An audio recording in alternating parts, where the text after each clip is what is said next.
All right, welcome everyone. We have another very special guest today, the man Patrick Price, known as Aches Pat. How you doing, man? Good, man. Good. Long day, but excited to be here and talk to you, man. It's been a while. Oh, there we go. I got the Twitch leg on the side. Well, listen, I don't think I've seen you since what was it 20? It was like 18, 17. We ran Set into each late other 17. 17 Punta Cana down there playing some poker. Before we're going to talk about gaming. That's your specialty. You got a lot going on in that world. What is your poker ability, and how much have you played? Just so can appease the poker side of the podcast that people in here listening and want to know. Yeah, so I was a big poker fan. That's kind of how I got that opportunity to go to Punta Cana. I think it was the Punta Cana Poker Classic. A contact at Twitch, obviously from my gaming background, had messaged me and knew I was into poker. Presented me with the offer, and I don't know how to gauge my skills. I don't remember what I placed in that tournament. I'd like to think I'm an above average player, but yeah, no, I've always had an interest in poker. Always watched the big events. And definitely something I want to dive back into. Being in the U.S., it's always tough. Um, but yeah, that's kind of my thoughts on poker. Very, very nice. And so you dove in the game. You're 27 years old. We'll talk about your next sort of phase chapter that you're moving into in development and gaming and cover all that. But give me kind of how you broke into competitive gaming and what it was like, with the family. What were they saying? Because I grew up. I played video games. I'm a little older, 35 years old, but there wasn't Twitch. There wasn't this sort of world in sports and scholarships. What was it like for you to tell your family, friends, like, hey, this is like my job and I'm gonna be doing this for a living? How did you kind of get into it, and how did they receive that? For the longest time, it was borderline impossible. So I grew up in a pretty sports dominated family. My brother went on to play a little bit of college baseball. We were a big baseball family.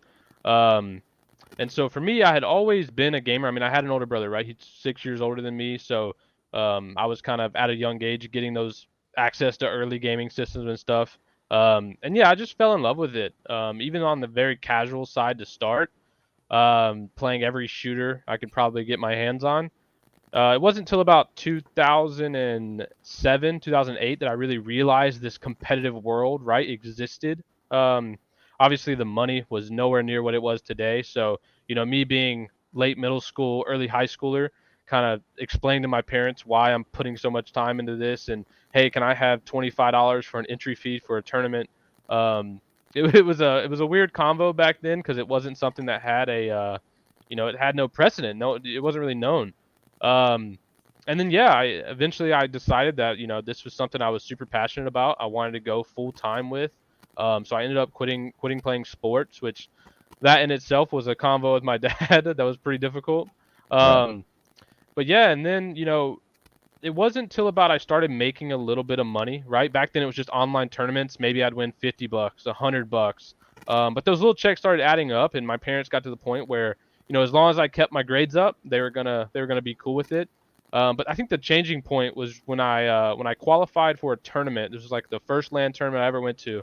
It was in Dallas, Texas, in 2010. I was 15 years old, and my dad obviously wasn't gonna like let me travel. He didn't know what was going on. Travel to another state to play in a tournament. He came with me, and once he kind of saw the scope of everything, that was the changing point for I think my life and just my parents' kind of idea about what I'm doing in general. Once he saw how big this was, and then from there, yeah, it was about an 11-year nonstop grind. It's crazy. And so, what was the prize money like then versus now? Because this is something in poker. It's very, you know what the prize pools are. It shows there on Twitch. It's a storyline. It's kind of there, and I never really understand the prize money. I know more's come into it, and it's gotten bigger. But like when you were doing that, what was it like? What were you shooting at? Explain a bit about like contracts, deals. I know you've been with some of the biggest names, biggest teams in the game. So tell me about kind of the landscape of that. Yeah, so back in 2010, that Nationals tournament I had mentioned, which was kind of like the end of the year made it was a Super Bowl, right, for Call of Duty for each year. I think the prize pool was 20 grand, so total 20 grand. We ended up getting second. I think my team took home like six, so it was like 1,500 each. I actually I said this the other day. I didn't even break even with my travel, my dad's travel, hotels. Didn't break even. There was no sponsorships really back then, no big name teams that were involved for Call of Duty. So, it was all self-funded travel and stuff like that. And then, yeah, the scene kept kind of developing and growing. Prize pools would get, a little bit bigger each year. It wasn't until about 2013 that Activision, who's the publisher for Call of Duty, said, "Hey, we're going to have these $1 million tournaments once a year." That's when you kind of saw the big names get involved, and that's when it became very serious. That was 2013.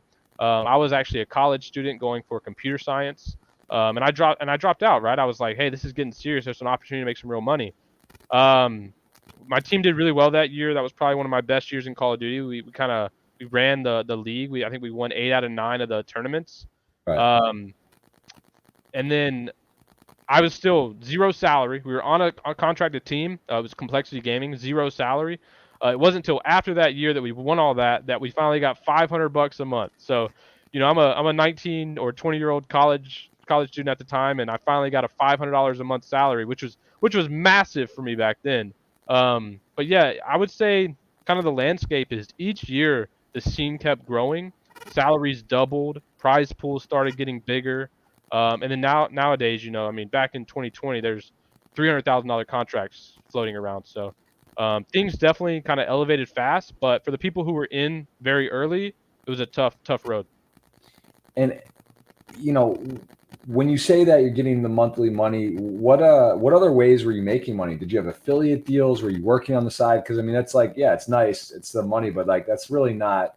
You're talking about $100 a week to $125 a week. You have expenses, costs, and whatnot. I mean, what else were you doing at this time? Like, what were you? What was like the general? Because it seems like it was still early, right, in the industry. And so, could you sense it? Was it like, all right, I know this isn't amazing, but there's a real opportunity, or was it like you were, give me your mindset at that moment? Yeah. So when I dropped out of college, I think I actually placed fourth in that $1 million tournament that we mentioned. Mm-hmm. And I made $25,000. So it was a split between me and my team, 100,000 split. We got 25K each. Um, So that really was the only way to make money back then was the prizing. Like you had to place well if you really wanted to commit to this and do this full time. Because like you said, yeah, the $500 a month was just a guarantee, but that wasn't enough to cover anything. Um, so really, the prize pool was really the biggest thing, and then Twitch kind of started to develop back in that time. So a lot of people started giving more time to content, but that was really it. There wasn't much affiliate action back then. I know there were a few sites and controller companies or peripheral companies that offered those affiliate deals, but it really wasn't enough to justify a living, right? So yeah, back then it was nothing. It was scary. We were always kind of hoping that this trajectory would keep going up and up and up. We didn't know it at the time, but things were looking good. The game was looking healthy. The community was obviously growing and building, and there was a lot of hype generating just around Call of Duty as an esport. And it took some time, but it eventually paid off for a lot of us. And did you? What was kind of the breakthrough moment? Like, do you remember a moment where you were like, "Wow, this is real now," or like the prize pool was so big, or there was a deal that you got secured or offered? Like, when did things like really? Do you think was there an inflection point where things shifted to being like really more serious and more people could do this for a living? It was 2014 when I won the world championship. I was a 21-year-old kid, and I won 100 grand, right? And that was massive for me. That was kind of the big turning point just in my life where I'm like, wow, my life is going to change, right, because of this. Because that was life-changing money. It is today. It was then. Um, but I think that was really because I think even then we were still on $500 a month salary, right? Like that was still our guarantee. Mm-hmm. But that winning that tournament, and I think we ended up grossing or not grossing, we ended up making roughly like 140K in prize earnings that year, my team. So each of us made that. That to me was just a life changing moment. And then kind of as time went on, I would say salary wise and that guarantee kind of flipped around 2017 when the baseline salary for most of the pro players and pro teams became about 4K a month, which 50K a year depending on where you live, like it could be tough, but for us, we were doing something we loved and we had the opportunity to make more money with prizing and whatnot. So 2017 is when it kind of became real in the sense of we had those guarantees where we didn't have to be the best team in the world and make the most prize money every year to get by. And what was the pressure like? Because for poker, usually maybe you have backers or you don't have whatever, there's like you're risking your own money, and here it's not necessarily you're risking your own money, right? The prize pool is put up, but it's a lot. Like that's a huge difference. 100K, 25K, 0K. Like, how would you say you dealt with the pressure? And do you think that this was something that a lot of people struggled with because of swings? Like for your success, someone had failure that year or the next year, right? Like you didn't, 2015 or 16. Tell me about what the actual difference in money, the placing. Maybe give me like 1 through 5, or was it literally like all or nothing, or if you got third or worse, you really didn't get anything? How are the payout structures? Yeah, so I kind of mentioned that World Championship event that was the Super Bowl for us. Yeah. But the events outside of that, I would say there's probably 7 to 10 a year, give or take. And those prize events were small, right? That was like 20K total purse, 50K total purse, stuff like that. So there was a ton of pressure. The World Championship was everything for every player, because that's really where you could kind of make some real money. The other stuff was mostly just getting by, and yeah, the prize really fizzles out as you go down. You only pay out the top 8. 32 teams qualify for that World Championship event. So like if you're not in the Yeah. top 8, you basically made none. And there was a lot of pressure on top of that because we're in a team dynamic. We're a team of 4. We're representing an organization. You could get dropped at any time, right? Released from contract, off the team, and you got to go back into the, let's just say the world and find a new team, find new guys that you're going to be able to play with. And you don't know how that'll look, right? There's no guarantee on who you're going to get picked up by, the level of skill the guys that you're going to be playing with, become. So there's a ton of pressure on a lot of players, and I think over the years you really saw a lot of players fizzle out, right? Like they just kind of met that point where they didn't see the return, they didn't see the guarantee, so they left the scene, went on and did something else with their life. So I was super fortunate to have a really good stretch of years there. 2016 was probably one of my worst years in terms of just overall income. I started off on a really good team, really good income. I think we were making like 3K a month in 2016. But yeah, I didn't make much prize money.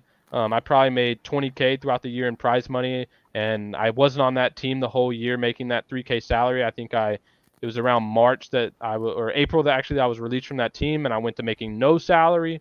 So it's a volatile world if you're not at the top. And it's something that's it's kind of a risk versus reward scenario. So And um, can you give me a little bit of insight on, like, when you say you join a team, like let's take the best experience you had or one of the favorite teams you were on, like who is managing it? Who's the owners or a coach? Like break down when you say a team, what's your interaction with the various roles or people, like figureheads within it, and how old are the owners like that you're usually dealing with? And is it one? Yeah, so I was pretty fortunate to kind of always be the captain of my team. We always kind of had roles within the team, even that, it doesn't really mean what captains means in sports, but kind of just like the one who's handling most of the stuff. Um, but for a lot of these teams, these were major established organizations: Cloud9, Envy, Complexity. These are big brands, right? Evil geniuses. So they have a corporate structure within them, and it was kind of funny, kind of seeing now how much because like back then you were basically talking to the CEO of the company right away, right? Like that's just how I guess grassroots kind of it felt back then, in comparison to how structured it is now and compartmentalized. Um, but yeah, I mean, these are 40, 50-year-old, grown men, business owners, who kind of just had a passion for gaming and esports and made these teams, and might have had investment group backing them or whatnot, but saw the potential in kind of investing in Call of Duty in this space. Um, so yeah, it was interesting. It was a lot of kind of going over logistics and throwing out comparables to where your team ranks versus the other teams who are getting paid this. So kind of a lot went into it, but it definitely grew as time went on and got more, I would say, more structured to how a typical business would be nowadays. But yeah, we were basically just like, hey, this is our team. We are doing this well. We placed this well at the last few tournaments. We'd love to represent your brand, your team, and kind of go from there. And sometimes it was opposite, right? Sometimes the teams were reaching out to the players, like, or the organizations were reaching out to the teams, like, hey, we want you guys to come and be our team. So it kind of varies, but for I was a 19, 20, 21-year-old kid back then. Like that was always a kind of nerve wracking, and it was a learning experience that I kind of learned real fast on how some stuff works on the business side. Yeah, and I see that you teamed with TP. Is that correct? For like 3.5 years. That was one of the longest. What does that mean exactly? You guys were just on a 4-person team together that long, or were you actually like co-streaming, like two of you were alternating or on, like, what does that mean when you guys were the longest running duo ever in Yeah. professional Call of Duty? Yeah, so I met TP back in 2010 on the Call of Duty Modern Warfare 2. He was just a kid in California. I was a kid in North Carolina, and we'd only knew each other online. But we teamed nonstop for about 4.5 years there, right? We were always two of the four guys on our team, and we kind of, switched members out a couple years, but we just, yeah, we had a long streak, and we had a lot of success together. We got along really well, and we liked how each other played the game and thought about the game. Um, and we had a lot of kind of just, we were friends at the end of the day. There was some weird situation where another organization basically bought him and some of my other teammates out, and that's kind of what split us up originally, which is just a part of the business, I guess. It happens with all sports and trades and stuff. Yeah. We eventually had another stint after that for about a couple years later, and then he ended up retiring and becoming a coach. But yeah, that was some of the best times of my life, and something I'll always remember.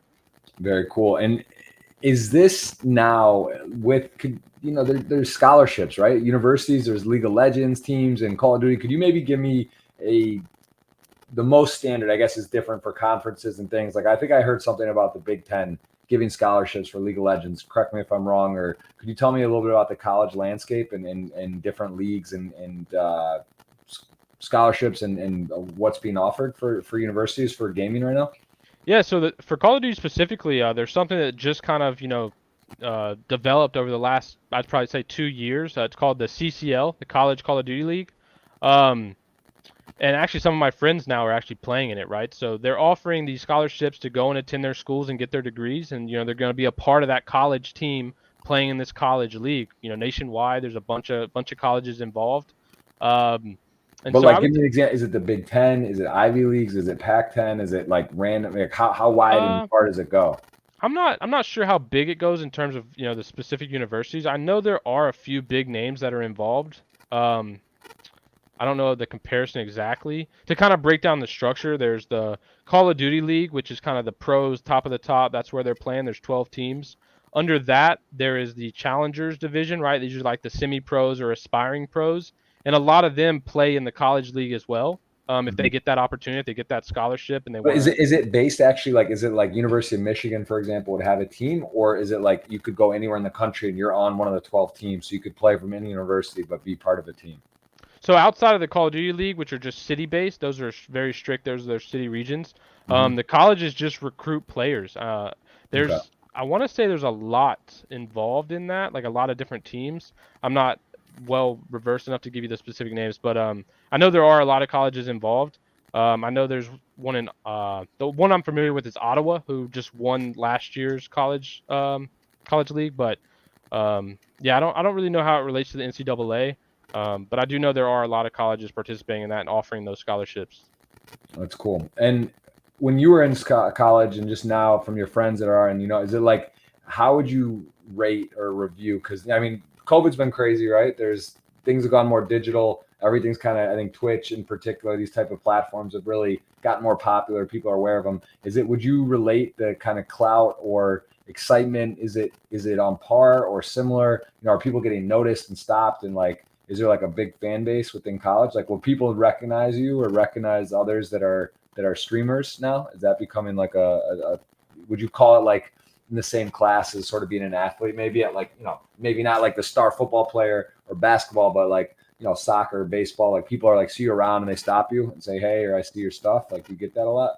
Yeah, I actually did get that a lot, surprisingly a lot. When I was in college, the first time it ever happened to me outside of like a tournament event, I was at a Chipotle with my girlfriend, and this random guy, never met him before, walked up behind me and was like, "Are you Aches?" I was like, "Yeah," like, but that kind of caught me off guard because I was really the first time in a real world scenario that I hadn't had that experience.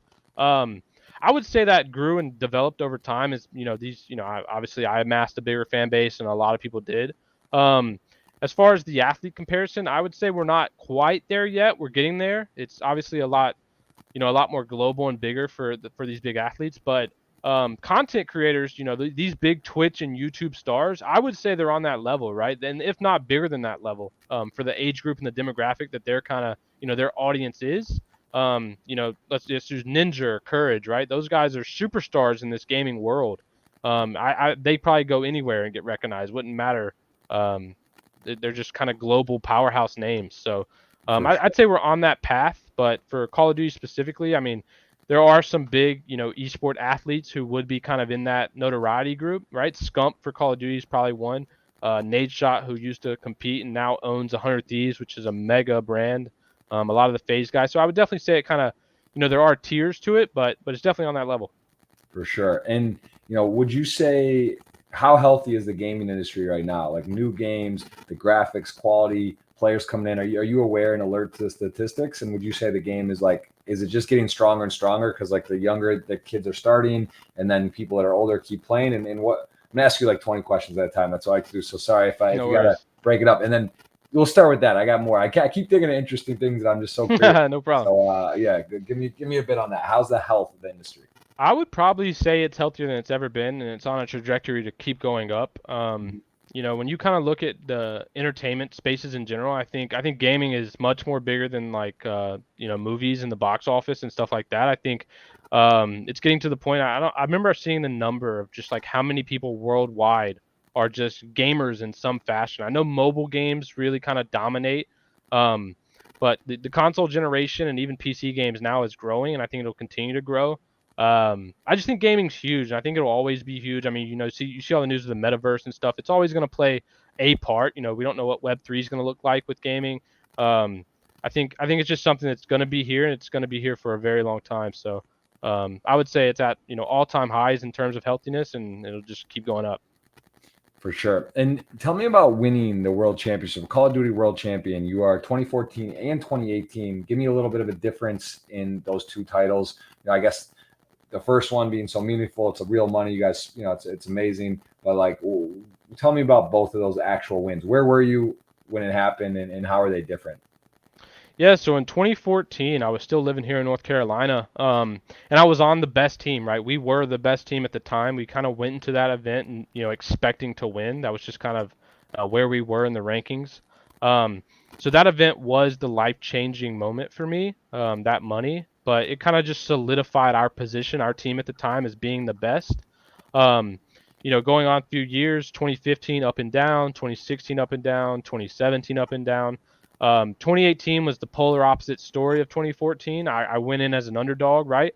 My team was good. I was on a very great organization in Evil Geniuses, and we were making, great money.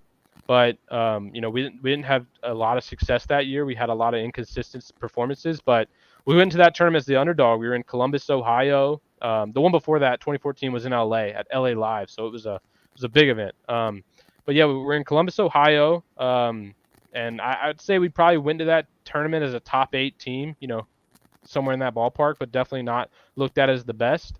And we just had a great run. The team, we were so well prepared. I was living in Illinois at the time, in a team house in Evil Geniuses, and we basically boot camped for like a month, right? Like my whole team, we were there. We were practicing 8 hours a day, and that's something that a lot of people don't realize. When we're Call of Duty, we're professionals. We're playing 8, 9, 10 hours a day, nonstop, every day, Monday through Sunday. It doesn't stop.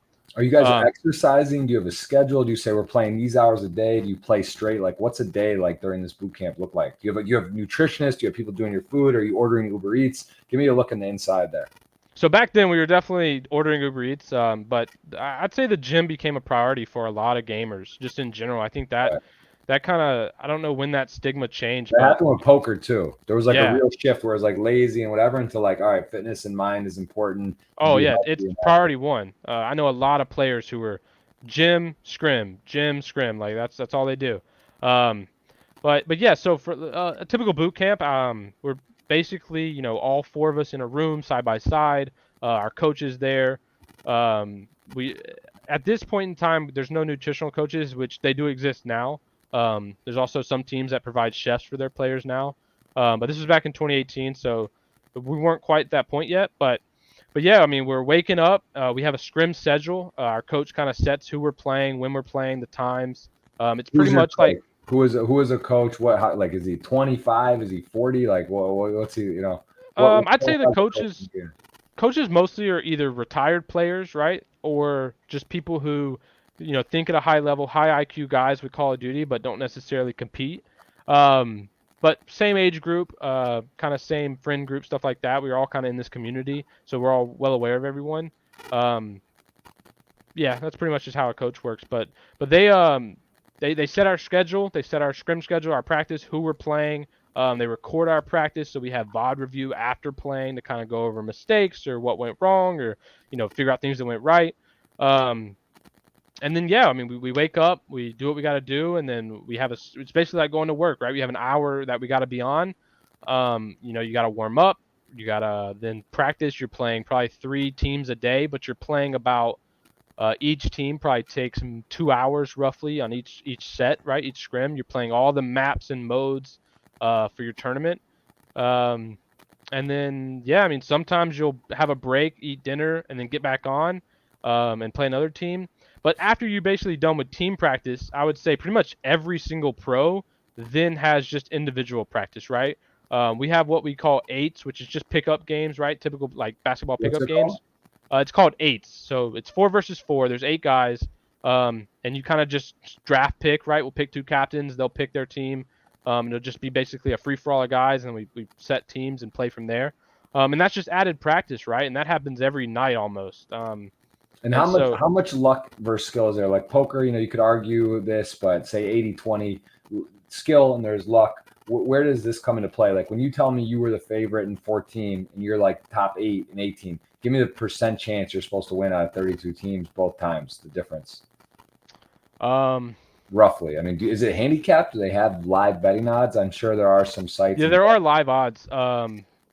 It's kind of weird because in 2014 we were like the best team going in, right? Like it was probably a 85-90% certainty that we were going to win that event just Oh, based wow. on how good our team was. We had been winning nonstop. We won all the tournaments leading up to it. We had not been to a tournament and not been in a grand final in about a year. We were just on a dominant run, right? Like in comparison to sports, like we were just on one of those dynasty year runs. But in 2018, yeah, it was much different. We would probably been a 15 or 20 to 1 favorite at least to win that tournament. Wow. So yeah, I don't necessarily see the luck involved. I mean, there is a lot of timing in Call of Duty, but that's more so just like per engagement. That's not really overall for your team. Yeah, but I mean, there Um, is luck though, right? Because if you're supposed to win 7 out of 10 times or 8 out of 10 times, and you don't, right? Like that's a huge. Like what would be?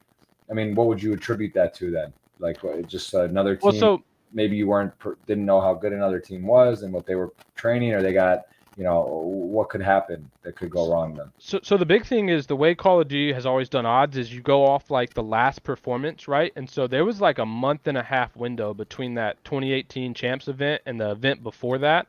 So, Right. we had that month boot camp where we really grinded, prepared. No one got to see how good we were. No one got to look into because the thing is, after an event, you can always go back and watch the VOD and kind of, it's just like a poker, right? You can see how everyone played every hand.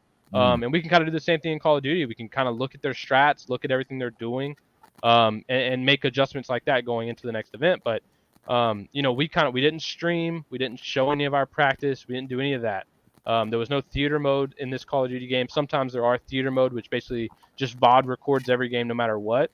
But there wasn't any, so no one kind of knew what we were bringing to the table for that event. So we went in as an underdog, and yeah, we just shocked people, right? We performed better than expected. We performed better than people were predicting us to. And yeah, I would say we just all had a really good individual statistic event, and that's what led us to the event, to the victory. Very cool. And on that game, on a particular game, like during this, how long does that last, and how much is everyone contributing equally? Are you only as strong as your weakest link, or can someone kind of Marshawn Lynch it and win it for you and be the MVP? There's definitely been some cases like that where, one guy on a team would just kind of go off, right? Like there's just nothing you could do. He was just on fire. He wasn't missing. That does happen. It happens, I would say, less frequently than you think, but So each year, each Call of Duty, basically every year you play a new game, right? So you have basically a 9 to 10 month window that you're playing this one game. Hmm. Each tournament lasts 3 days. You start on Friday in group play, or sometimes Thursday in group play, but you play group play. You qualify for the bracket, so we knock off 16 teams out of group play, and we have 16 teams in the bracket, and then it's double elim from there. Um, I would say those individual performances happen maybe series to series, but overall, yeah, I think you are only as strong as your weakest link in Call of Duty. Nowadays especially, you got to have four good guys, or you're not going to beat that next team, because players could have a really bad performance and absolutely throw away that series for you.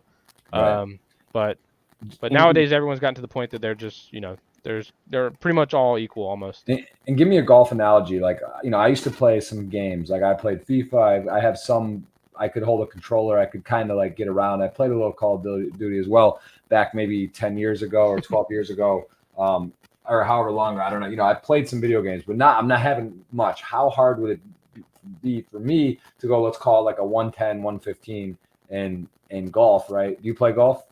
I used to back in high school. Okay, so I mean, like the 72 is like scratch and pretty amazing, and then whatever, right? Like to get down to like a 90 or an 80, how much time effort does it take? Like, what's the learning curve to go from like hopeless to you can mess around and compete in like a game a little bit? I mean, obviously there's various levels, right? Like to be at the Yeah. top, to be say you guys are shooting 5 under, 10 under, like the best, right? Like at the top level. Is that attainable? Is it practice? Is there some attributes, skill sets you just have or you don't? How does that work? I think there are definitely some attributes that some people have and some don't. But if you had never played Call of Duty ever and you wanted to pick it up, and I would say it would take you years to compete against the best. It's something, it's really hard to just pick up with no experience and learn, and be good at, right? You can always learn the game, but that doesn't necessarily mean you're going to have, the proper skill set to succeed in it. We do have some outstanding rookies that just kind of come out of nowhere. Granted, they've been playing Call of Duty for a while, but they just hadn't been known about, right?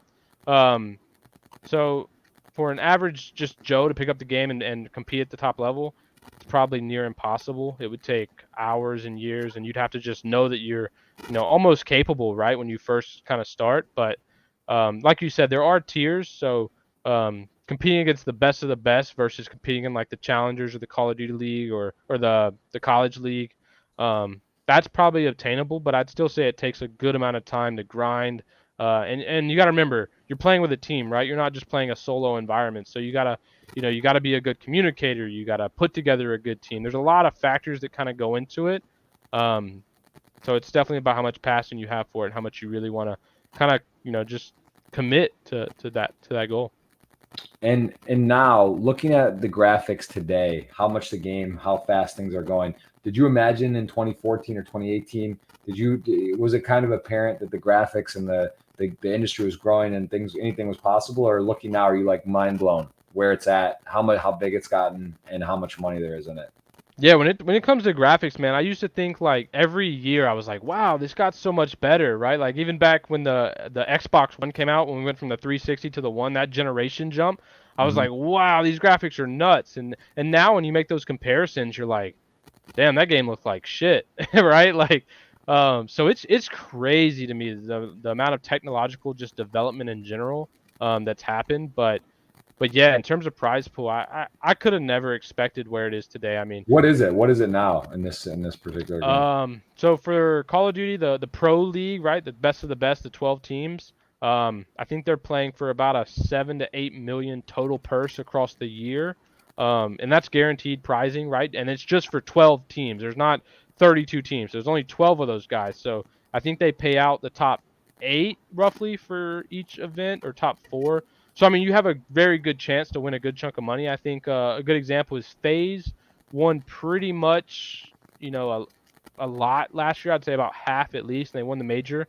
I think each of those guys walked away with like 600K each. So I mean, and a lot of those guys are 20 years old, right? So that's major, right? 20 years old making 600K, and then that's just prize money. Those guys are probably all on $300,000 to $350,000 a year contracts. So the best of the best in the world in Call of Duty right now are probably eclipsing $1 million a year.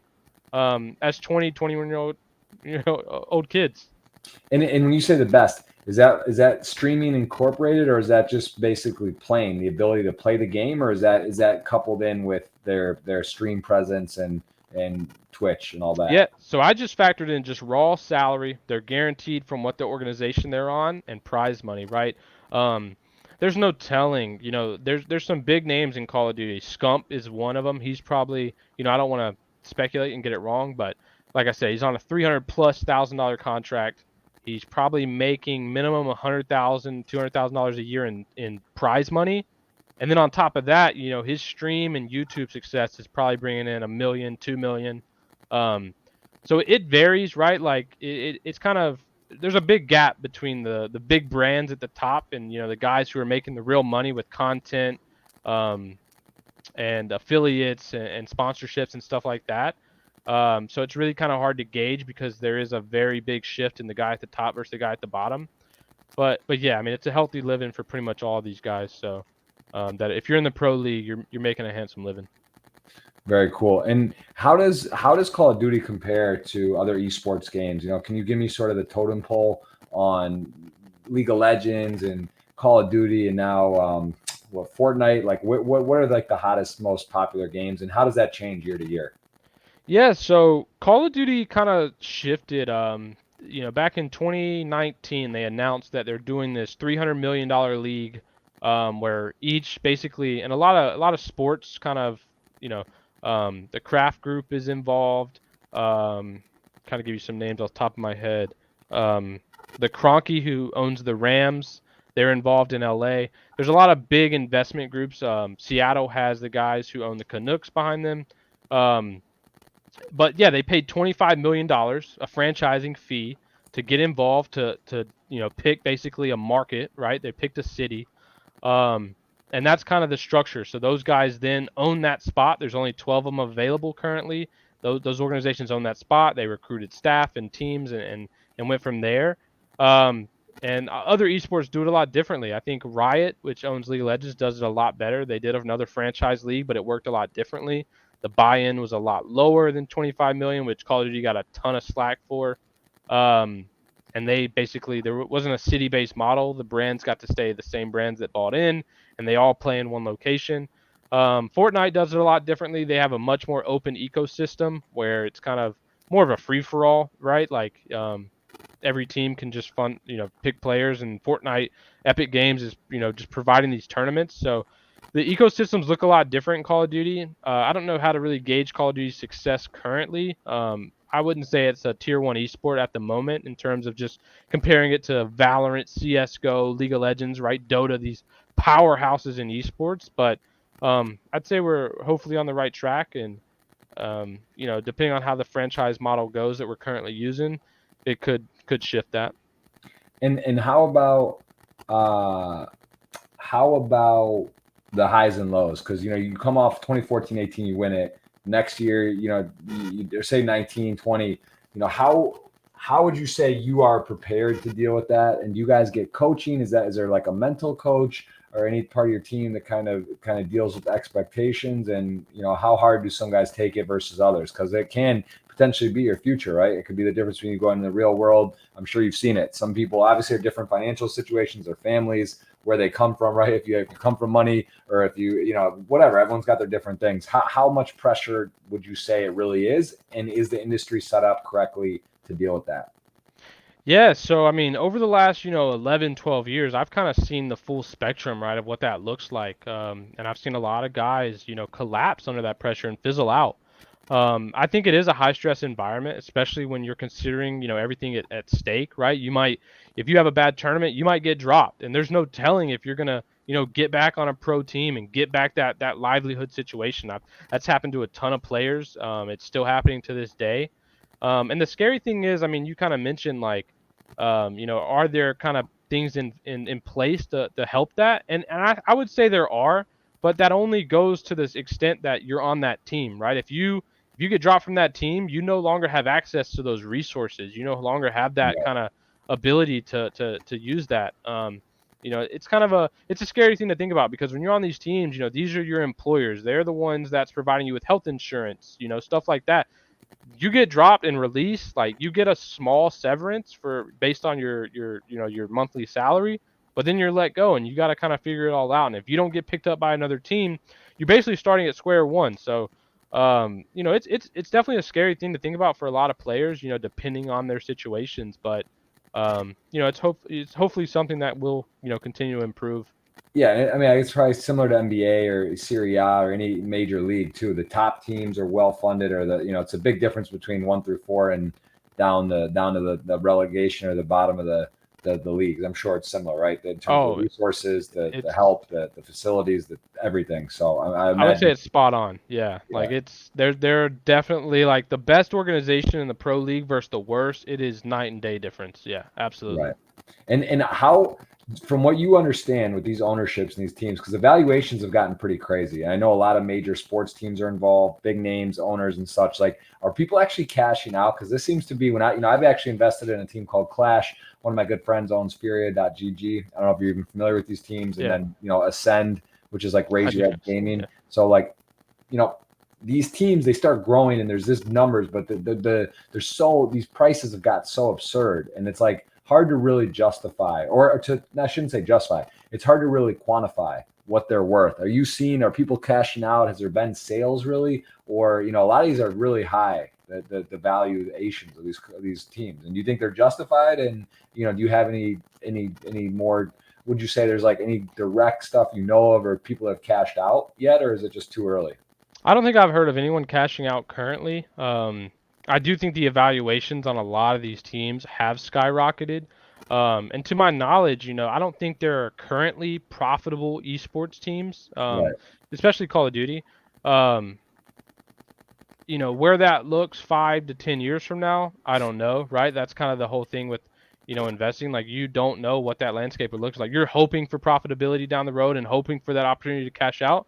We just don't know. I mean, it's a speculative asset, right? At the end of the day, it's kind of the same thing. Mhm. But I do think there is a lot of opportunity and a lot of room for growth. We were talking about the status of just gaming in general, right? It's a healthy ecosystem, and that's kind of what esports is hoping to tap into fully, right? And kind of really, I think if esports can just get to 1/100th of a % of just how big gaming is, then yeah, I mean you're going to start seeing these valuations make a lot more sense. But a recent example is FaZe Clan, who I would probably say is one of the most successful esports teams currently in gaming. They're spacking at like $1 billion evaluation here soon, which is nuts to me because I used to play for that team back in the day, and I knew all those owners. They were friends of mine. Right. But these business models have shifted. You see a lot of business models shifting to kind of be a full ecosystem, right? They have equal part content creators, equal part apparel lines, lifestyle brands, not just solely focused on the esports and gaming aspect, but kind of using that big audience that they develop to kind of expand that profile or that business model in general. So I think it'll ever change as years goes on, and we can only guess what it'll be like in 5 to 10 years. Yeah, and do you think a lot of these owners and these teams and kind of young, you're young, you're 27, it's a new industry. Are these overall teams and people, from what are people well equipped enough? Are they with the tools to run these teams to monetize? I'm sure you've seen good brands that have kind of tanked, right? Like that just like didn't they made some big mistakes, or that the person in charge is really making not qualified. Like, would you say that's a bit of an issue too, just like in general in this industry, because it's so new and it's so young, the people involved? Absolutely. And I think one of the biggest things is, sometimes these big investments group, they hire people that are, coming out of college with X degree or, have experience in this other kind of, genre or field, and thinking it'll translate to esports. I mean, I've seen that happen a ton, and it's, maybe sometimes it's worked out, but a lot of the times it hasn't because, I think we are a very unique industry, and we kind of do play by a different set of rules, so to speak. So, I've definitely seen that happen and play out. But I think it's so important for these big ownerships groups, if you are getting in, to get the right people, right? Get people with industry experience, because I think that really goes a long way. That's something that's you can't artificially produce that, because I do think the model was always trying to be like other sports franchises or traditional leagues or stuff like that. But I don't know if that necessarily works for esports as just in gaming. But we'll see. I've definitely seen a lot of those situations that played out where people weren't equipped to run esports teams. Is your, I guess I do want to talk about, we go over here and you kind of showed your, so you wrote a nice piece here explaining kind of about the next chapter in your 20 years. I mean, 20 years ago started playing video games, right? 2 decades of 27. So you've been in this for a long time. How difficult was this for you to decide, okay, I'm going to head into development, the gaming, move into the other side of things within the industry? Talk to me about this decision, how difficult it was, and what's going on currently. Because this is, it's pretty cool, man. It's a very nice post. Thank you.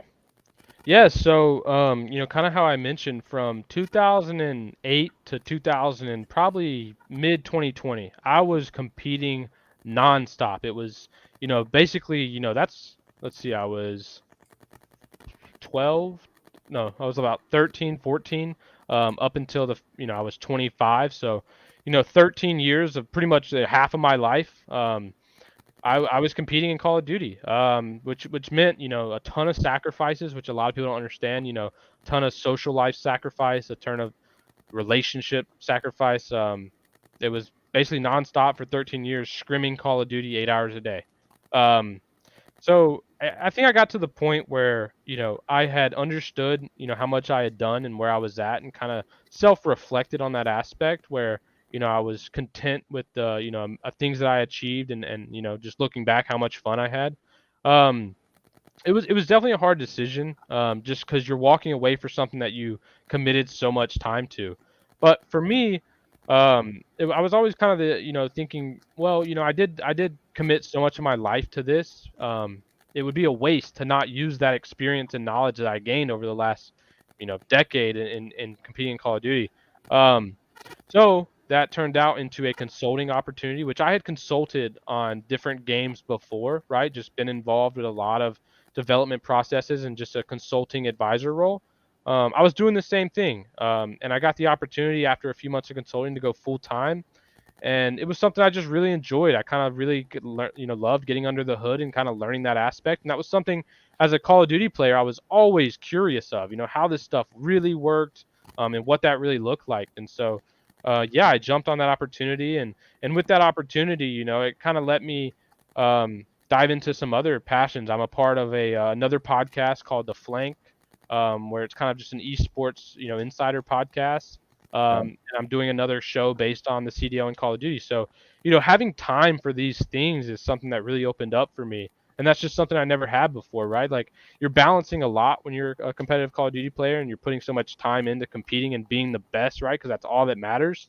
But yeah, and you kind of just you learn a bit about yourself, right? What's your life look like when that stuff's not going on? And that's what I learned, and I think that was really eye opening for me. And I'm really glad I kind of had that. I would say I had a roughly a year-ish, not fully a year break, to kind of have that discussion with myself and kind of learn a little bit about my interest. And then yeah, I decided I was going to fully walk away and pursue this other passion.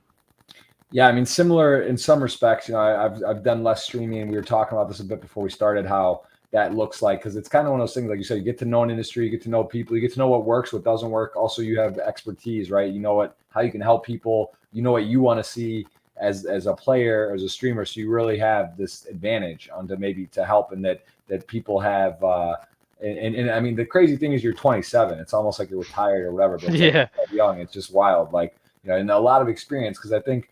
Part of that too is you are developing skill sets, and you are an expert, to say the least, within your craft. Where do you see yourself? Like, would you be interested to take like an ownership manager role? Like, how do you always see this as part of your life, or are you just going to kind of see how this is going right now? Like, what would be your based on your personality and what you've learned and what do you think you would be your dream role, let's say 10 years from now, 5 years from now?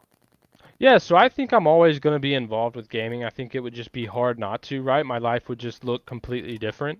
Mm-hmm. Um, but yeah, I in that year span that I kind of talked about before I kind of solidified a decision on anything, I was thinking about that.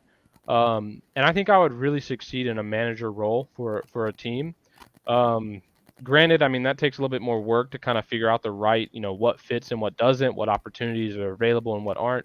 Um, so yeah, I definitely think maybe later down the road, that's something I'm definitely open to. But for now, I'm really enjoying what I'm doing, and I really hope to kind of announce and share more about what that is soon, and um, kind of get some more eyes on that project. But yeah, I guess we'll see. I think I've always liked to think of myself as I'm a really quick learner, and I can kind of adapt to whatever field I kind of join. But yeah, I definitely want to see where I'm at, 5 years from now, if I'm still doing this, if I'm doing something else. It'd be interesting to kind of see that.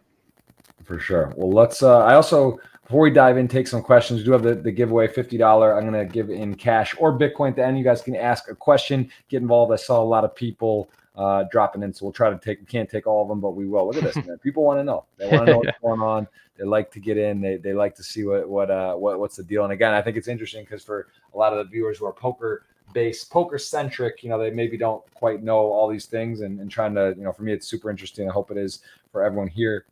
What is the space in between for you? I saw that was you were the second longest ever for someone to win a world championship. The second longest gap between two major championship victories. Clayster, I believe, was 1,359 days, Yeah, and you were a little bit, I guess, just less under. than that. But that's pretty cool. I mean, it shows, I guess, longevity and that you were, because like you said, when you came in that time, like your team was not a favorite. You said you were coming in kind of opposite spot. Would you have maybe gone out if 2018 hadn't won? Do you think you would have maybe that would have been it, or 19, or was it, did that give you some more runway and more to stick with it and keep going, or do you think that it would have been the same for you if you hadn't won? That's a good question. I have wondered that before. I don't know what that landscape would have looked like if I kind of bombed out of that tournament. And that goes for my whole team. We are obviously under a great organization who was very supportive of us, but yeah, winning that world championship definitely opened a lot of opportunities for me. I was in Chicago in the team house. I lived there that whole year. We did boot camp there, but I was living there that whole year. Um, yeah, it opened up to signing to Team Envy the following year. Being paid very handsomely, in that year, and then signing to another big franchise after that and being paid well. So that did open up a ton for me. I don't know. I probably can't say I would have had the same success if that World Championship victory didn't happen. And who is like the governing body? Who makes the decisions? Because I do know from my experience with some of the esports teams that I'm involved with, either investing or whatever, just kind of in the mix on. I do know like there seems to be some pretty strict rules with crypto NFTs and such. Is that changing, and who ultimately gets to make this decisions on what sponsorships come in and how that works?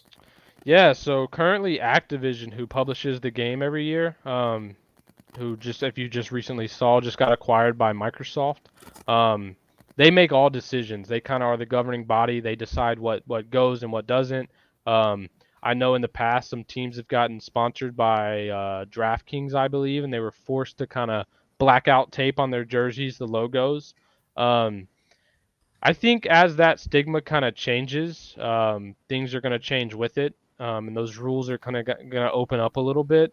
But yeah, I think it was always just a worry of being like the first to allow it and kind of not knowing how that backlash may look. So they obviously took the safe route, and Activision is very well known for taking the safe route and stuff like that. So we'll see. I mean, I don't know, but they are the governing body, and at the end of the day, it's their league, and they're making the decisions around it.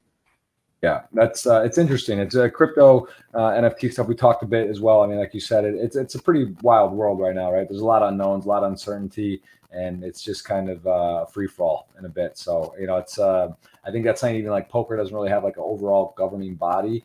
Kind of good to have people making uniform decisions, but it's also just such a unique and new industry. It's interesting, that it's a little bit confusing, I would say, in a sense. And how does Call of Duty tie in with other games? Is there like a working, do they line up schedules with the other games and other events throughout the year? Like how intertwined are these different games and who's organizing all that?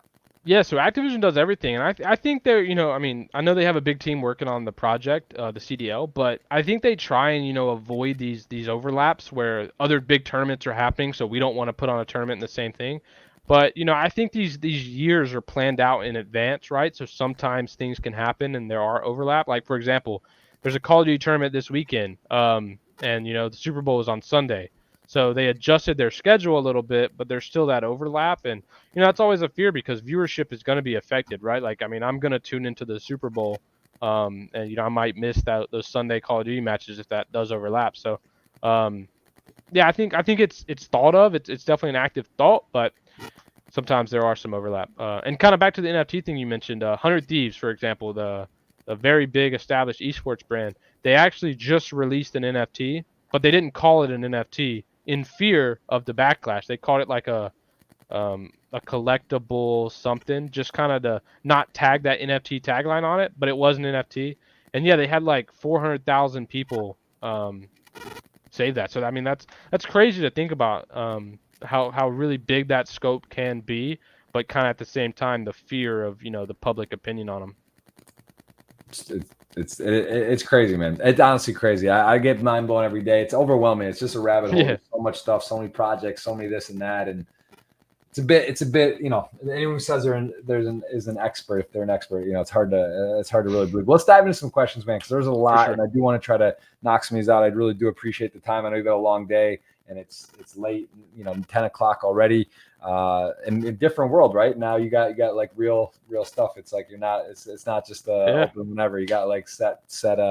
You're growing up, man. You're 27. I got the benefit of working from home though. That's a big benefit. That is nice. That is pretty. That is a nice thing. That is pretty standard these days. And Yeah. I shouldn't say standard, but more COVID made it more acceptable. All right, let's dive in. Being part of a competitive gaming world, how does one relax after a big tournament, a championship? Yeah, tell me, how do you unwind, man? Because you're on a screen all day long. I want to talk about some of that as well. The effects of like looking at a screen. Would you wear special goggles? The lights, all this stuff. Like, what kind of stuff do you have to be aware of, and how do you unwind?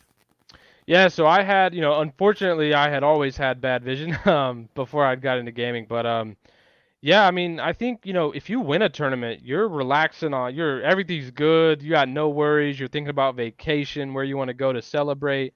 Um, but on the flip side of that, when you have heartbreaking losses, I mean, it's hard to relax, right? Like you're going back and you're just thinking of everything that went wrong, everything that could have happened, and what ifs. And it's hard to kind of not have that focus and that mentality, because you put so much time into something and then you don't see the result.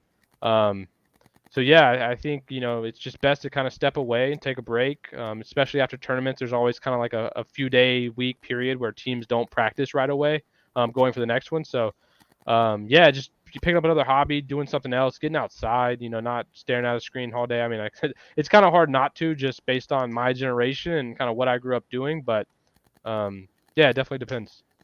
Yeah, it's hard, right? That's similar when you're on a computer all day long and you're doing something that's mental activity. It's there's everyone's got their own tricks and ways of dealing with it, but it's for sure you want to. I think that's great advice.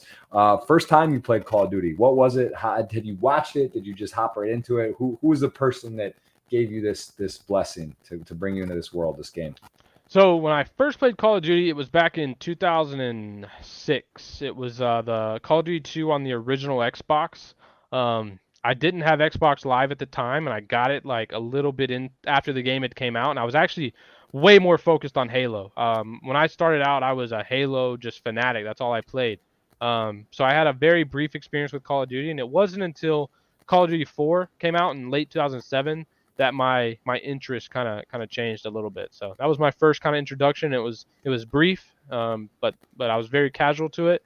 And then later on down the line, I was like, wow, I really love this.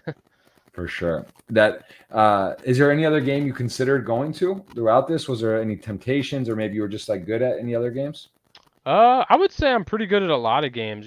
I play a lot of PC games as well. I used to play a ton of Counter Strike. Recently, I've been playing a game called Rust. That game is really fun. I dove into Hearthstone a lot. That was kind of in the same era time that I was playing a little bit of poker.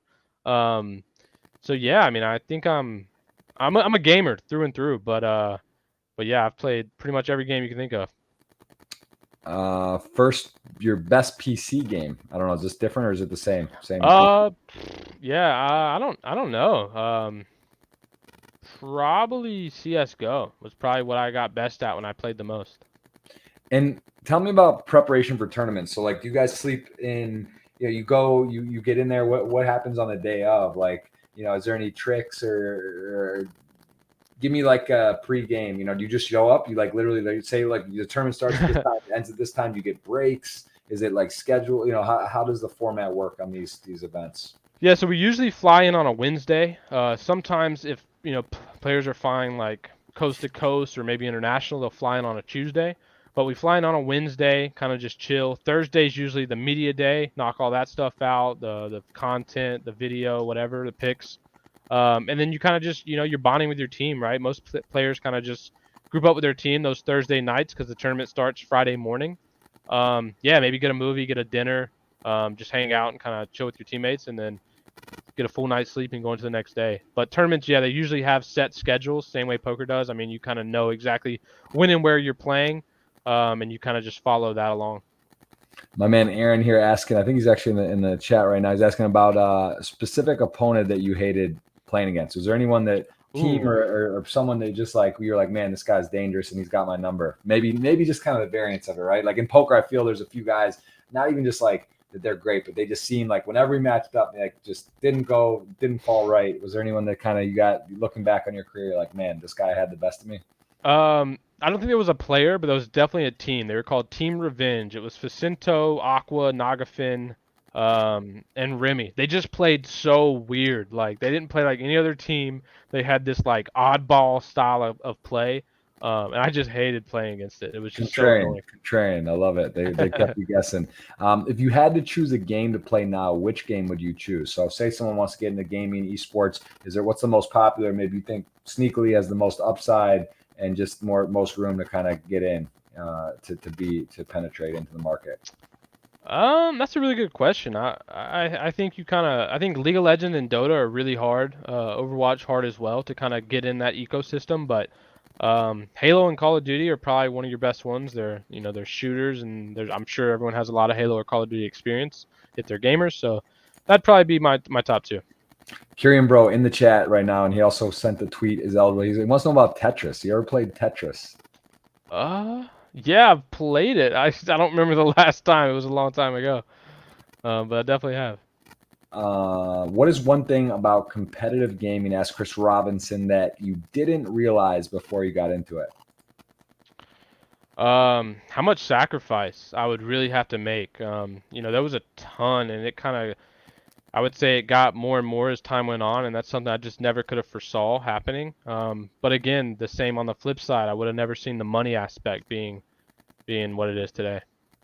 And looking back on it, though, you've given a lot. You've given a lot of time, effort, blood, sweat, tears. I'm sure the travel part, the friendships, the memories. Is it safe to say you wouldn't trade it for anything? Like, you could probably have done something else and maybe this or that, but is it like you're like this is amazing and this is definitely what I wanted to do, or were you like, wow, I've really put a lot into it and maybe I could? Do you ever second guess yourself, or just too much goodness came out of it? Yeah, I think if I wouldn't have had the success I did, I might have considered that, But at the end of the day, I have no idea, right, where I'd be without what I've done in the last decade. I couldn't even take a guess. I was going to school for computer science, and who knows where I would have ended up. But yeah, I mean, with the success I had and the people I've met and everything that I've kind of endured, there's no way I could trade it. And give me what a practice regimen looks like at an elite level. Poker now, there's a lot of there's a lot of solvers, right? You hear about backgammon, the game gets solved. Chess, there's solvers and trainers. Is there a market for that, or is that something where there's videos and people are like teaching you the GTO, game theory, optimal play? Like, all right, this is they used to give you like the cheat sheets on James Bond and in the Game Stops with like all the stuff in Grand Theft Auto, like the books. Is there this part of this? Like, are you spending time watching film, watching other teams? Give me the breakdown other than the scrims and what you do personally. Like, what all encompasses practice and studying? Yeah, so nowadays especially, I mean, there's teams that have 3 coaches, right? They have coaches for different game modes, analysts, coaches for this or that. So outside of that kind of like 8-hour practice session, yeah, there's VOD review. You're thinking of optimal ways to play. You're thinking of new ways to play, things to do against specific opponents. There's a lot that goes into it. But at the end of the day, I mean, it's all about executing, right? You could have a great game plan and have everything kind of all boxes checked, but if you go into that game and you don't execute, like, nothing came out of it. For sure. Let's see. There's a question. Oh yeah, I mean, 2014, 2018. You seem to be on this even years, big years. What do you got in 2022? What's up your sleeve? Is this a record? I mean, it sounds like you got a big movie made. Is this your biggest year yet, or what? Yeah, I think I have some surprising news. I'm really hoping to kind of get it out as soon as I can. I'm not sure on an exact date yet, but it will be soon, and kind of look into what I've been doing and my plans for the future. With all the hilarious, toxic stuff about Halo snipers, what does the COD scene think about snipers? I'm not up on what this means, but Justin Kiley asking. Yeah, so it's weird because the skill level and kind of the options that sniper have change year to year based on the game and the development team who's making the game. Yeah, I don't think we think of it the same way Halo does, but on a competitive standpoint, we want snipers in the game. We think it adds that complexity to the game. But it comes down to just as long as it's fair and balanced, we're all for it. What about principal goal for the year? Do you set New Year's resolutions? Do you have any particular kind of goal? I want to spend this much time doing this. I want to learn a new language. Do you have anything in particular that you have your eye on right now? Yeah, so as I mentioned, I am joining a studio to work on a game and in game development, and I think for me, this is kind of like a big year to learn, right? Like I want to just be a sponge and soak in as much information as I can, because there are things that I'm not, not accustomed to, and so for me, this is just a big learning year in general, and something I'm kind of fully embracing. Doing, like I said, different things. I'm doing more podcasts, stuff like that. I might dabble a little bit into streaming if I have that time, but yeah, it's kind of just a growth and a learning year for me. Makes sense. We got Ghost of M, Marco, the man, the myth, the mod, the absolute legend, been around. I don't know if you know him or not. He's been in the Twitch streets forever. He's here at the moment. He's asking about chess or speed chess, and if you ever competed in speed chess as a kid. So I never played speed chess, but I did actually play a ton of chess growing up. And I still dabble, every now and then online. It's a fun kind of little hobby, something I probably wish I did more of, but yeah, always been a fan. Very cool. Have you ever shot from a real gun? What kind of gun, if so? Yeah, quite a few actually. I mostly shotguns and pistols, but I actually own a 6-hour 2226, which was it was a Call of Duty Ghost. It was like the main sidearm in Call of Duty Ghost. And yeah, I got one for myself. That was kind of my birthday present to me. I don't remember what year it was, but yeah, that's what I personally own. I don't want to go I don't want to go political. This question makes me think about it though, because I have a 2.5-year-old. I grew up. I loved Grand Theft Auto, like the original. I played San Andreas even I think in high school. I remember my junior year of high school. I was basically playing online poker in my free time or this GTA, and the graphics like from that first, that Grand Theft Auto where it was like it wasn't really first person, right? It was like the car you're kind of in, and then it like shifted into like Vice City or San Andreas. Vice City, yeah, I remember that. It was just like, but you can't completely ignore it. It's probably not the most fun thing to talk about, but I'm just curious from like a gaming perspective.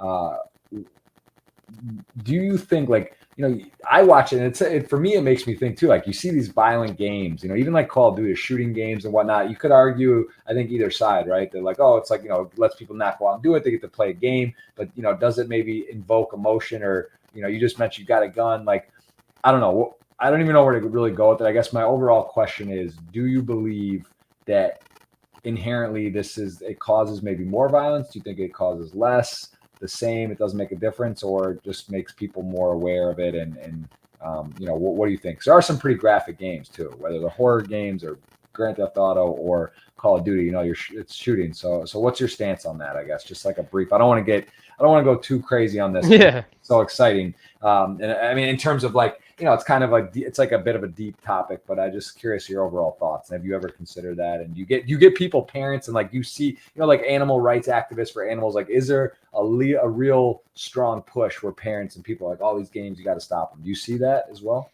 Yeah, I've seen a lot of that over the years.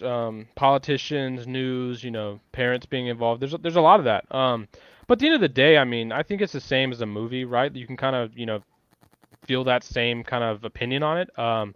But for those games that do have blood and glory and violence, they're mostly rated R, right, for mature.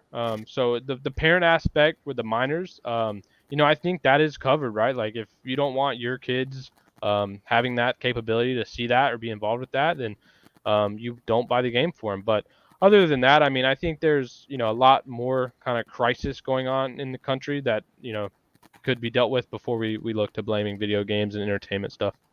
Yeah, it's that's well said. What motivates a champion to retire? The number of victories or the possibility of accumulating losses with the emergence of new players with the ambition to be champion? So this is from Hanyo75, who asked a question about, you won the championships. Was it easier to retire? I guess is the way I'll sum it up. Easier or harder to have these championships? And then Yeah, I mean that 2018 win was definitely a lot harder than my 2014 one, but I think what it really comes down to is your kind of level of passion, and that's something that you can't really control, right? If you just wake up one day and feel different about what you're doing, it's just a natural phenomenon. I mean, I would have loved to say that I loved competing the same way I did when I was a kid or a little bit younger, or whenever but yeah, things change. I mean, people's just lives change and goals change. So I think that was something that hit me late in my career. I mean, I'm sure it's hit a lot of other people, but yeah, you kind of just you fall out of love with what you're doing, and if that happens, I mean, the most responsible thing to do is walk away, right? You don't want to. You're in a team environment, so if you stick around and you're not giving 100% to your teammates and to even yourself, I mean, you're doing yourself and everyone else a disservice. So when you fall out of love with something, it's just one of yeah, those things. I think that's again very well said. I'll take a couple more here. I see in a pandemic situation like now, what is your contribution to the world? I mean, this is an interesting kind of wording, but I guess let's go. So during the pandemic, what do you feel like? Maybe were you able to be more productive? Was this? Talk to me a bit about your pandemic and what it is like for being a professional gamer, or I mean, I guess you were still technically during what? So this is like March 2020. You're still playing or still competitive. I mean, you're still in this space, right? So is that like, what was the world thinking like within your friends and people, the community when this is happening? Because it must have seen a growth, I would Yeah, imagine, game and yeah. popularity. And so there's some positives in that sense, although it's a kind of terrible thing. Bad things are happening. It's a crazy time, a lot of uncertainty. But for you personally, what were some benefits maybe, or things that you were able to do? Yeah, so I kind of really had I was obviously fortunate that, I had a great income, but, during the pandemic, I was in LA. I moved out to LA late 2019 when I joined the franchise that was based in LA. And around March, I got put on the bench, so I got benched by my team, but I was still on the team. So my income was fine, but I was in LA right when lockdown happened, and if anyone's familiar with California, they had very strict lockdown rules throughout basically that whole year. My apartment lease was 15 months, so I was there until February of 2021. So my pandemic experience personally was pretty bad in terms of just mental health and just kind of not having the capability to do the things that I would have preferred to do. Um, but yeah, I mean, it was just one of those things. I'm sure people had it a lot worse than me, so I'm not one to complain. But um, definitely wasn't an enjoyable experience for me at all. Being in LA, not much to do, and that kind of was the beginning of my tail end of my career. Right. We got a question about poker here. Marcelo asking, now that you're retired, do you plan to play more poker? I would absolutely love to. I even talk about it. That Punta Cana trip that we were talking about comes up, almost once a month between me and Methods, kind of talking about, yo, like let's go back. That was awesome. Yeah. So yeah, I mean, I would love to. I don't really know what those, how necessarily or how how much those opportunities happen, especially now that the pandemic's going on and stuff like that. Obviously, living in the U.S., as you kind of touched on, it's a very hard thing to play poker online. But yeah, I mean that's something that I've always been interested in. I think I always will be. I think I watched a Phil Hellmuth video the other day, like his rages on YouTube. It was on my recommended. And I sat there for like a couple hours watching it. So that's a love I've always had, and I think I always will. So I definitely love would it. love some opportunities for that. Shout out to Phil. He's been on the pod 3 times, and we're on a lot of investments. Great guy, funny guy, and he really can blow up with the best. So Yeah, you can't, that's something fun about live poker. You never know what's going to happen. And it's kind of crazy. I got a question about favorite food. Normally I wouldn't even ask this, but because as a gamer, I can relate with some, break times, poker, scarfing down food, having to go to. What's sort of like what's that meal that you just throughout the scrims, the long days, and you're at home? What's like you think you ate the most, or that you would just love something quick, fast, easy? Oh man, I would probably say in 2018. So I lived in a team house in Illinois, and we were playing a lot in 2018. But there was obviously a delivery service, and this was kind of my real first time, living in a team house. So I was doing this frequently. I put on a lot of weight that year, but Firehouse subs, I think I got it like at least twice, 3 times a week because it was quick. It was right by the team house, and it was something. It's a sub, right? It's easy to eat, but I don't know if that's necessarily my favorite food, but that definitely was something that I ate nonstop that year. Very nice. Yeah, we did it. We did a house in Montreal with 4 of us for a month, and we ate boustons. Have you ever been to Montreal? That was something we just had. Yeah, once I consulted on Rainbow Six Siege, and I was in Montreal. Very nice. Yeah, it was sick city, but yeah, there's streaming. You can't be too picky, right? You gotta find something quick.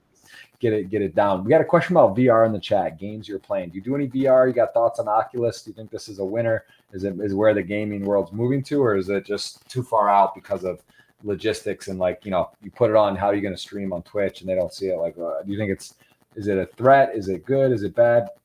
Or indifferent? I'm pretty indifferent right now. I think VR will be huge. I just don't think it'll be huge now. I think it's still a ways out from that kind of development. But I think it's kind of endless possibilities with what they can do with VR. So it's something I got my eye on. I don't personally play anything VR. I guess I really haven't tried it. I think I tried it at one E3 convention. But yeah, I think that's something I kind of want to know what it's like 5 to 10 years from now, because I think it will be huge. For sure. I agree with you too on that. Tell me what you do, advanced gamers do, to keep their eyes from getting tired, and forget even tired, from damaging. Do you use, looks like you got maybe some Blu-ray or some screen glasses there, those regular, are there any tricks or anything? I do have that blue light reflection in my lens. But I don't know. I never really thought about it. They did have something back in the day called Gunner Optics, which is just basically like a yellow onyx lens. And you could get prescription the same way. But the biggest thing I do is there's a program called, I think it's Flux. It's free to download on any PC. It basically orange tints your screen. So if you're looking at a screen a long time, it kind of adds that same layer where it makes it less hard to look at. So that's something I think I've used for 6, 7, 8 years now. I can't even remember. Simple program, just tints your screen basically. Mm-hmm. That'd be the one thing I suggest. Very nice. That's a good idea. Actually, I don't do that. And what about the age for gaming? We got some questions about age and being too old or not, or what's like in soccer, football, there's the age, the prime. What's the prime age currently of a gamer? Yeah, I mean, I'd probably 18, right? Because we kind of mentioned that, rated M for mature thing. That's kind of like where a lot of games are nowadays. So I think for a professional gamer, I guess we'll say 16, but 16 to probably 30 is that range. I think, after 30, if you still have the passion and interest, by all means, keep going. But I think, you know how that goes. You reach that age where things just change in life for you. You might be settling down with a family. You might be thinking about kids. There's just a lot of factors that go into it where your interests are just automatically going to shift. So I think that's probably the safest range, that 16 to kind of 30, with the middle being the peak. Makes perfect sense. What's your favorite COD? Which one was your favorite one? Oh, probably Black Ops 2, which is the year before I won the World Championship. So it was 2013. So we lost the big tournament. That's the one I told you I got 4th in. Mm-hmm. We lost the major one, but we won all the small ones after that. And yeah, I think that was just kind of like the start for everything for me, is that year, going on that run, and then it just set up everything else. And I just had probably the most fun that year. And well, do you know this person? Hertzdog is asking, do you think that you helped the EG Champs run? You know who that is? Yeah, I know who that is.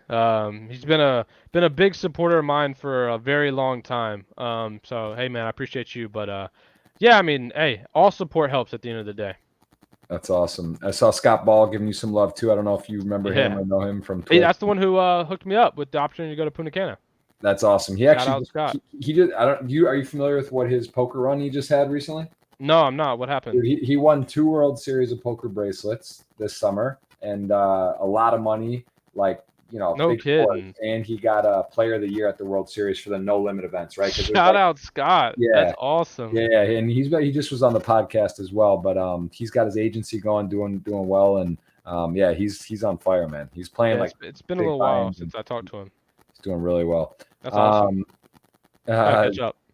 For sure, yeah. Well, I'm sure I'll give him a shout, and he's definitely crushing poker right now.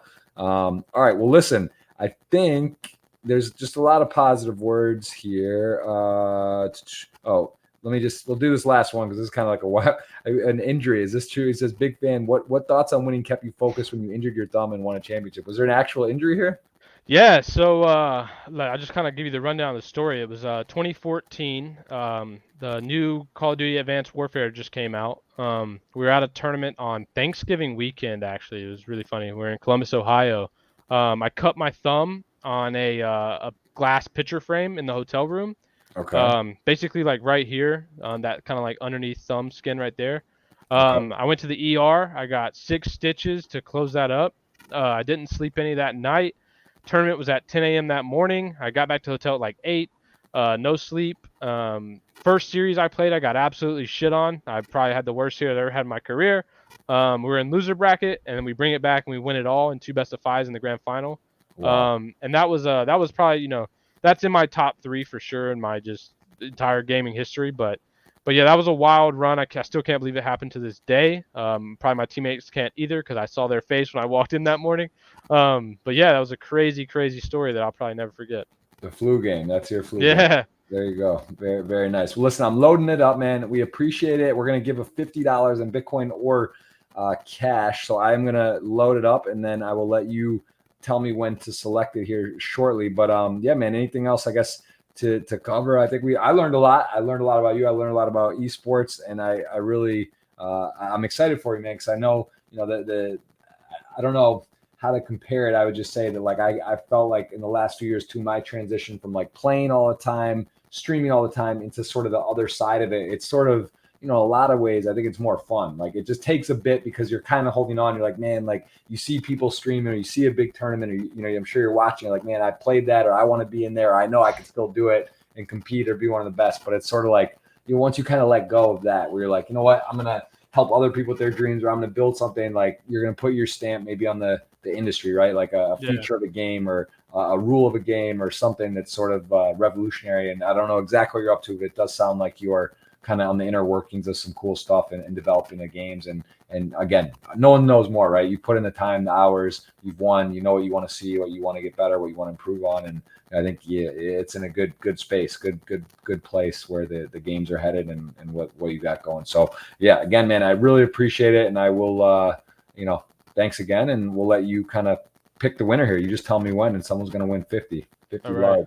You scrolling down and I pick? So it's in like a retweet giveaway picker. It's all loaded up, and you just got to tell me when. Okay, ready, go. Boom. All right, so we'll choose the winner. It's going to screen for bots. We're going to DM this cool person, Jared Green 1. He is going to win. Look at this. I don't know. Congratulations. He's got something there. Congrats to him. He is hitting the retweet buttons. He's got you there. He qualifies. I'm going to send him a message, and looks like he's won. Some guys win multiple things. There it is. Yeah, always getting in. $100, $22. So he's up almost 200 on the thing, man. That's pretty. That was like 8 months solid. ago. Maybe even more. Maybe even he's one more. I can't tell. This guy looks like some guys can do it. Some guys are multiple champions. You know that. And, I do really appreciate it, man. Thank you so much for your time, and I hope we get to connect again live. Hopefully at a poker stop in the future, and we'll definitely be in touch. And congrats, man. Congrats on all your success, and best of luck on the next phase of your journey. For sure, man. Thank you for having me on. I really appreciate it.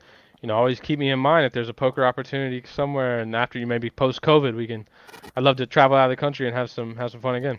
There's a lot going on. I'll tell you, the poker, speaking of gaming industry, is healthy. Poker industry is very healthy. Live poker setting records like World Poker Tour. I'll just give an example. Here in South Florida, they had last year with the plexiglass up, everyone had to wear masks. Oh yeah, 25% more like record like 2,500 entries for a 3,500 main event, whereas in 20 Wow. years they had never had 1,800. Like was so. I mean, you know, it's pop in the world. Everything's up. Numbers are up. People love poker, and you know, it's healthy. So we'll. You know what I think COVID did? I think it kind of really let people hone in on their passion, right? Like if things they weren't focusing on before, they kind of had a little extra time to kind of just, you know, get back into things that they were missing out on.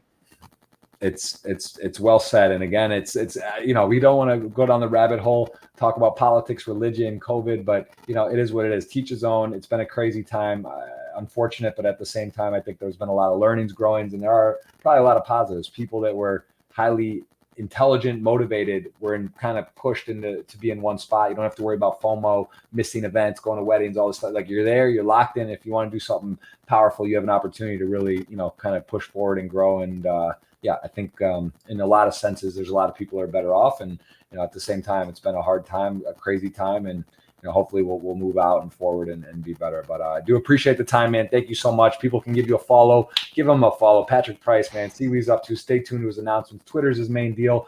Follow him. Aches on there. Actually, well, goes by Aches. And on your Twitter, I don't want to lose this. I got to make sure I DM this person, but we can see there he is right here. There's an announcement, and you can see right there. Give him a follow at Aches Patty P. What is Patty? Just for Patty Price? Patrick Price? Patty P. Yeah, it's just something that people started calling me. I love it. I love it. I love it. All right. Well, listen, man, I am going to real quick here. Is there any, who do you, I just going to ask you personally, is there any streams you like to watch the most? Like, is there any gamer you would highly recommend, or a friend of yours that's streaming now that you recommend? Because I know you haven't really been for a while streaming on Twitch. Do you watch it ever or not really? Yeah, I watch pretty much all the time. If I'm not doing something, you know, and I'm at my computer, I have a stream up on one of my monitors. Probably one of my good friends. His name is Censor, Censor. He's streaming right now. Censor? Yep. All right, cool. I'm, you know, I'm rusty. Like I said, I haven't been much on Twitch, but I'll send him a raid. Censor. I do appreciate you very much. And you guys can also watch on Jeff Gross Poker. It's Jeff Gross Poker 247. I do have a channel of highlights, replays, and of course the podcast is going on all the outlets. I invite you to follow along, and I got some big announcements. Stay tuned. Big guests as well coming up, just like our man Patty P. Aches in the house. We appreciate it. Thank you so much, Pat. I will send this. Oh, actually, you know what? I forgot to. So you got to raid. Got to let it wait. Then I do. Yeah, you got to do it first now. StreamYards. I'm on StreamYards, but I can't click end. I have to do the thing. And anyway, yeah, I'm figuring it out, man. Like I said, I'm a little bit technologically challenged. We'll send this raid, and we will close this down. I'll see you all very soon. Thank you so much, and cheers, man. Let's stay in touch. Great to talk. For sure, man. Let's do it.